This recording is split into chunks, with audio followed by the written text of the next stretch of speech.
বাসন্তী পুজোর প্যান্ডেলে আগুন লাগালো দুষ্কৃতীরা, উল্টে পড়ে মূর্তি, প্রতিবাদে রাস্তা অবরোধ। উত্তর ২৪ পরগনার গোবরডাঙ্গা থানার বেরগুম কাছারিবাড়ি এলাকায় দুষ্কৃতীরা বাসন্তী পুজোর প্যান্ডেলে আগুন লাগিয়ে দিয়েছে বলে অভিযোগ। শনিবার ভোররাতে এই ঘটনাটি ঘটে। এর প্রতিবাদে স্থানীয় বাসিন্দারা রাস্তা অবরোধ করে বিক্ষোভ দেখাতে শুরু করেন।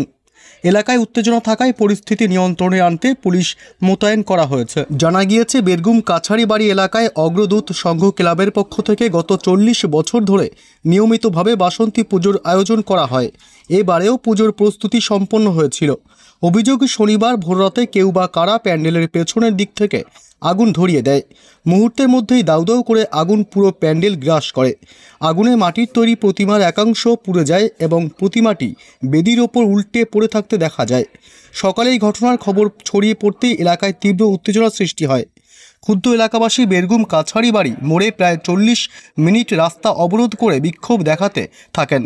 ঘটনার খবর পেয়ে দ্রুত ঘটনাস্থলে পৌঁছায় গোবরডাঙ্গা থানার পুলিশ এবং হাবড়ার এসডিপিও। পরিস্থিতি নিয়ন্ত্রণে আনার জন্য এলাকায় বিশাল পুলিশ বাহিনী মোতায়েন করা হয়েছে। কে বা কারা রাতের অন্ধকারে এই ধরনের কাজ করলো তা জানার জন্য তদন্ত শুরু করেছে গোবরডাঙ্গা থানার পুলিশ। গ্রামবাসীরা পুলিশের কাছে দাবি জানিয়েছেন, এই জঘন্য অপরাধের সঙ্গে জড়িতদের যত দ্রুত সম্ভব গ্রেপ্তার করে উপযুক্ত শাস্তি দিতে হবে। পুলিশের প্রাথমিক সূত্রে জানা গিয়েছে, পুজোর অনুষ্ঠানকে কেন্দ্র করে গ্রামের দুটো গোষ্ঠীর মধ্যে পুরনো কোনো বিবাদের জেরেই এই ঘটনা ঘটেছে বলে মনে করা হচ্ছে।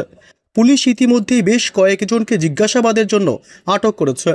তদন্তকারী আধিকারিকরা আশা প্রকাশ করেছেন যে খুব শীঘ্রই অপরাধীকে গ্রেপ্তার করা সম্ভব হবে। বর্তমানে এলাকায় থমথমে পরিস্থিতি বিরাজ করছে এবং পুলিশ পরিস্থিতি নিয়ন্ত্রণে রাখার জন্য সতর্ক রয়েছে।